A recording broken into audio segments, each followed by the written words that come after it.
We are live now. Welcome to ASK classes. So well, कैसे हैं मेरे प्यारे स्टूडेंट्स? मैं उम्मीद करता हूं आप बहुत अच्छे होंगे और आपकी पढ़ाई बहुत ही अच्छे तरीके से चल रही होगी।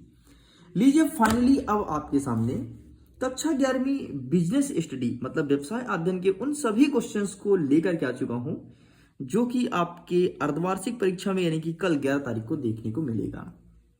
देखिए, इस वीडियो में मैं सेट नंबर ए और सेट नंबर बी के उन सभी क्वेश्चंस को टिक करा दूंगा जो आपके पेपर में आ रहा है। आप उसे प्रिपेयर कर लीजिए और डेफिनेटली कल का पेपर केवल और केवल आप फाड़ेंगे और आपके सारे स्टूडेंट देखेंगे। आपके मतलब आपकी क्लास की बात कर रहा था, ठीक है। देखिए स्टूडेंट्स, आपके सामने जो क्वेश्चन बैंक अवेलेबल है वो वर्ष 2023 का है और 2024 का क्वेश्चन बैंक माध्यमिक शिक्षा मंडल द्वारा जारी नहीं किया गया है। एंड फाइनली इसीलिए MP बोर्ड के शिक्षकों ने पूरा का पूरा पेपर इसी क्वेश्चन बैंक से बनाया है। पिछले 4 से 5 दिन अपने पेपर देने के दौरान देखा होगा कि पूरा पूरा क्वेश्चन बैंक से आ रहा है, इसलिए हमें 100% क्वेश्चन बैंक को ही फोकस करना चाहिए। इतना ही मैं आपको बता दूं, जब मैंने बिजनेस स्टडी का पेपर उठा के देखा तो बहुत सारे क्वेश्चन बैंक से थे। देखिए स्टूडेंट्स, अभी मैं डायरेक्टली आपको पेपर नहीं दिखा पाऊंगा। पेपर के तौर पर मैं क्वेश्चन बैंक से क्वेश्चंस को बस टिक करा सकता हूं, क्योंकि संडे भी है और अगर पेपर दिखा दिया तो फिर बहुत ज्यादा क्रिटिकल कंडीशन भी हो जाएगा। इसीलिए चलिए हम देख लेते हैं कि हमारे मोस्ट IMP क्वेश्चंस कौन कौन से जो आपके पेपर में आ रहे हैं। पार्ट नंबर फर्स्ट में अध्याय 1 से लेकर के अध्याय 5 तक के सभी प्रश्न को कवर किया था। इस वीडियो में मैं कवर करूंगा अध्याय 6 से लेकर के और पूरा आपका क्वेश्चन बैंक कंप्लीट कर दूंगा। ये रहा अध्याय 6, व्यवसाय के सामाजिक दायित्व एवं नैतिकता। यहां से क्वेश्चंस को देखेंगे। देखिए, जितने भी 1 नंबर के प्रश्न बन सकते हैं और जो आपके पेपर में बने हैं वो सभी टेलीग्राम पर प्रोवाइड करा रहा हूं।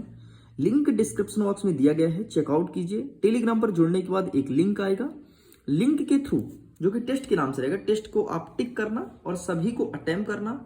वहां से आपके 1 नंबर के क्वेश्चंस मिल जाएंगे। परसेंटेज बनाने के लिए 1 नंबर का क्वेश्चन बहुत ही महत्वपूर्ण होता है, इसी से आप सभी की परसेंटेज बनेंगे। चलिए आगे बढ़ते हैं, यहां से क्वेश्चंस को देखते हैं। यहां से ऐसा कोई क्वेश्चन नहीं जो तुम्हारे एग्जाम में आएगा, स्किप करो। नेक्स्ट, पर्यावरण प्रदूषण के बारे में प्रश्न इस चैप्टर से पूछा जाएगा। तो देख लो, पर्यावरण प्रदूषण के कारण कौन से हैं, इसे देख लेना। पर्यावरण प्रदूषण के लिए कौन कौन से गैस उत्तरदायी होती है, इस चीज को ध्यान रखना। आई थिंक आपके यहां पर तो नहीं है, लेकिन वो प्रश्न आया है, ठीक। बाकी इस चैप्टर से कुछ नहीं आएगा, केवल इन्वायरमेंटल क्वेश्चन आएगा इस चैप्टर से। देखो, जैसे पर्यावरण प्रदूषण के नियंत्रक की आवश्यकता क्यों है समझाइए, प्रदूषण के 2 उपाय बताइए, ठीक। इस प्रकार से क्वेश्चंस इस चैप्टर से आएंगे। बाकी व्यवसाय से रिलेटेड और कोई क्वेश्चंस नहीं आएगा। आगे देखते हैं नेक्स्ट हमारा अध्याय 7, व्यवसायिक वित्त के स्रोत। तो समझ गया ना अध्याय 6 से कैसे क्वेश्चन आएंगे। जिसको मैं दिखाया हूं वही को पढ़ लेना, वही प्रश्न आ रहा है, ठीक। अब देखो, व्यवसायिक वित्त के स्रोत, यहां से कौन कौन से क्वेश्चंस बनेंगे। तो यहां से आप देख सकते हैं कार्यशील पूंजी से क्या अभिप्राय है, ये प्रश्न आएगा आपकी परीक्षा में, ठीक है। स्किप कीजिए, आगे बढ़ते हैं। नेक्स्ट आपके एग्जाम में आएगा स्वामित्व कोष की विशेषता बताइए। जैसे जोखिम पूंजी, स्थायी पूंजी, ये आपके पेपर में देखने को मिलेगा। नेक्स्ट कहता है व्यवसायिक वित्त का अर्थ एवं महत्व बताइए। तो ये रहा भाई साहब आपके सामने अर्थ और महत्व, इसे अच्छे से प्रिपेयर कर लेना, ठीक है। एक चीज और देखना यार, स्वामित्व कोष से संबंधित प्रश्न देखने को मिलेगा, ठीक। बाकी छोड़ दीजिए, कोई दिक्कत नहीं, ये चैप्टर ज्यादा इंपॉर्टेंट नहीं है, यहाँ ज्यादातर क्वेश्चन कभी आते नहीं है ना, तो इस बार आएंगे, ठीक है जी। बाकी जो क्वेश्चन 1-2 बन सकते हैं वो मैं टिक करा दिया हूं। आगे बढ़ते हैं अध्याय 8, लघु व्यवसाय एवं उद्यमिता। यहां से क्वेश्चंस को कवर करते हैं। यहां से देखो, सबसे पहला प्रश्न नाबार्ड। नाबार्ड की स्थापना कब हुई, 1 नंबर का प्रश्न पूछता है और नाबार्ड को समझाइए, ये पूछेगा आपके 3 नंबर में। तो ये 2 प्रश्न यहां से बनेगा। नेक्स्ट, राष्ट्रीय कृषि एवं ग्रामीण विकास बैंक की स्थापना कब हुई थी। तो याद रखना 1982 में हुई है, ये प्रश्न देखने को मिलेगा। बाकी स्किप करते हैं। नेक्स्ट, स्टार्टअप को परिभाषित कीजिए। जब से मोदी जी आए हैं वर्ष 2014 से स्टार्टअप वर्ड को बहुत ज्यादा बढ़ावा दे रहे हैं। स्टार्टअप, और स्टार्टअप कुछ नहीं है, वही बिजनेस ही है जो तुम पहले शुरू करते थे, उसी का नाम बोल दिया अब स्टार्टअप। और लोग स्टार्टअप करके अब शर्माते नहीं कोई काम करने से ना, पहले शर्माते अरे यार हम धंधा करेंगे यार, हाँ ऐसा।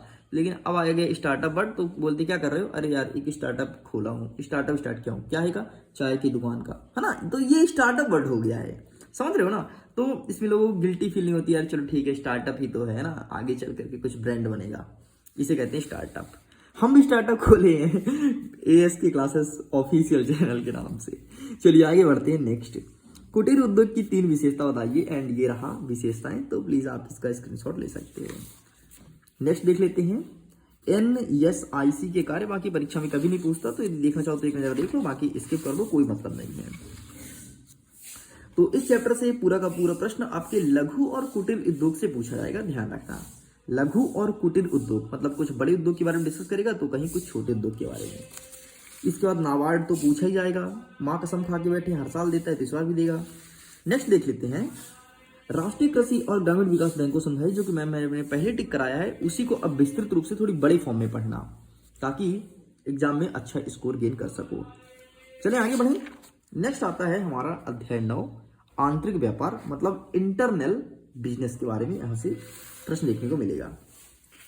सबसे पहला चीज थोक व्यापार क्या होता है, आप सब अपने गांव में देखे होगे और बोलते भी होगे कि ये थोक व्यापारी है और ये फुटकर व्यापारी है। तो थोक मतलब होता है बेटा कि कोई चीज बल्क में बेचना, एक दो ना बेचना कि लो भाई एक का साबुन ले लो, 10 साबुन ले लो, ऐसा नहीं, बल्क में डिब्बा 2 डिब्बा साबुन ले जाओ बड़े वाले डिब्बे में, उसे कहते हैं थोक व्यापार। ये प्रश्न आएगा। और फुटकर विक्रेता, ये फुटकर व्यापार क्या होता है, मतलब छोटी छोटी चीजों में बेच जा, ना, जैसे उसने साबुन का एक डिब्बा ले आया और उसने बेच रहा है, लो 1 साबुन ले लो, 2 साबुन ले लो, हाँ टिकिया ले लो, बस ये होता है, ठीक है। चलिए तो ये भी खत्म होता है। नेक्स्ट कहेगा इंटरनल ट्रेड, व्यापार को ट्रेड बोलते हैं, सॉरी मैंने बिजनेस वर्ड का यूज किया, इंग्लिश में ट्रेड वर्ड यूज करते हैं।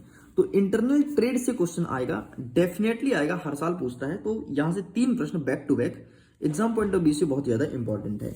ये सभी क्वेश्चंस आपके बिजनेस स्टडी के पिता कहलाते हैं, पता है, हर साल आते हैं। चलिए बाकी फुटकर और ये सब देख लिए। ये फेरी एरी वाला ये नहीं पूछेगा, ठीक है, फेरी एरी वाले भी नहीं पूछता। चलिए भाई उसके पूछने का भी स्टैंडर्ड होता है, स्टैंडर्ड क्वेश्चन पूछता है, ऐसा थोड़ी ना कि फेरी वाला क्वेश्चन दे दे। देखो आंतरिक व्यापार के प्रकार को बताइए, ठीक, तो आप इसको देख लो, बाकी कोई कुछ खास प्रश्न नहीं है, ठीक।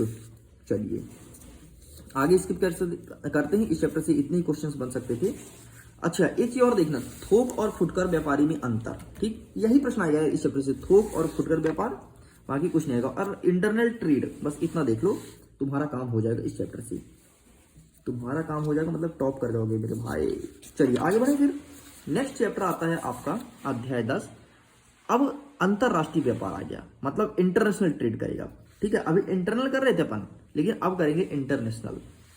विदेशी व्यापार का अर्थ बताओ, पिछले 5 सालों से हर साल रिपीट हो रहा है, चाहे त्रमासिक हो, अर्धवार्षिक हो या वार्षिक हो, आप कोई भी प्रश्न पत्र उठा के देख लीजिए एंड डेफिनेटली ये क्वेश्चन देखने को मिलेगा। ठीक वैसे ही जैसे इंग्लिश में बन रहा साइंस, वैसे इसमें ये, ठीक। विदेशी व्यापार के 2 लाभ बताओ, ये प्रश्न देखने को मिलेगा। आयात निर्यात से संबंधित प्रश्न इस चैप्टर में देखने को मिलेगा, ठीक है। जैसे निर्यात के प्रमुख प्रावधान को प्रलेख कीजिए, ये आपके एग्जाम में आएगा। ऐसे क्वेश्चंस इस चैप्टर से आ रहे हैं, इसलिए आपको ऐसे क्वेश्चंस बहुत अच्छे से प्रिपेयर करना है। नेक्स्ट देख लेते हैं अंतरराष्ट्रीय विदेशी व्यापार के दोष बताइए, तो ये रहा आपके सामने दोष, तो सभी दोष को अच्छे से देख लो, आपके एग्जाम में आएगा। बाकी कोई क्वेश्चन नहीं बन रहा, आप चाहें तो स्किप कर सकते हैं। लीजिए भैया खत्म। एक अंतिम प्रश्न जरूर देख लेना बेटा, आंतरिक व्यापार और विदेश व्यापार मतलब इंटरनल ट्रेड और एक्सटर्नल ट्रेड, या फिर इंटरनेशनल ट्रेड भी कह सकते हो, ठीक है। तो ये प्रश्न तुम्हारी परीक्षा में आएगा, अंतिम प्रश्न है, 4 नंबर के हिसाब से यही प्रश्न बनेगा और 4 अंतर आपको लिखना है। तो इस प्रकार से पूरा का पूरा मैं कंप्लीट कर दिया हूं आपके क्वेश्चन बैंक से। देखिए स्टूडेंट्स, एक पेपर मेरे पास आया है यार, पेपर आई थिंक फोन पे तो है, लेकिन अभी मुझे ढूंढना पड़ेगा, नहीं तो मैं दिखा देता। उस पेपर का लिंक मैं वीडियो को डिस्क्रिप्शन बॉक्स में दे दिया हूं, तो जाओ जाकर के उस क्वेश्चन पेपर को डाउनलोड कर लो और वहां पर जितने भी क्वेश्चन हैं अच्छे से लगा लो। 101% वहां से पेपर, उस पेपर से क्वेश्चन देखने को मिलेगा, क्योंकि हर बार देखने को मिलता है यार उस पेपर से क्वेश्चन। हर बार मतलब बोले तो जितने भी प्रीवियस ईयर के क्वेश्चन पेपर अपलोड हुए ना, वहीं से आता है। तो वो पेपर को मैं अपलोड किया हूं, उसको जरूर एक बार देखना, टेलीग्राम पर भी दिया हूं। इसके अलावा वीडियो पसंद है तो वीडियो को लाइक करके अपने मित्रों के साथ साझा कीजिए, और अगर चैनल पहली बार सब्सक्राइब जरूर करना। ओके, तो अब हम इस वीडियो को खत्म करते हैं पर जल्द ही आपको उस पेपर का जो मैं अपलोड किया हूं उसका फुल सोल्यूशन देंगे। इसके बाद अगर कोई नया पेपर आता है, कोई अपडेट आता है, चाहे सेट नंबर ए हो या बी हो, उसका वीडियो बना करके आपके सामने प्रेजेंट करेंगे। सो मैं वीडियो गेन करता हूं, एग्जाम के लिए ऑल द बेस्ट, खुश रहिए, पढ़ते रहिए, मुस्कुराते रहिए। Okay, bye bye.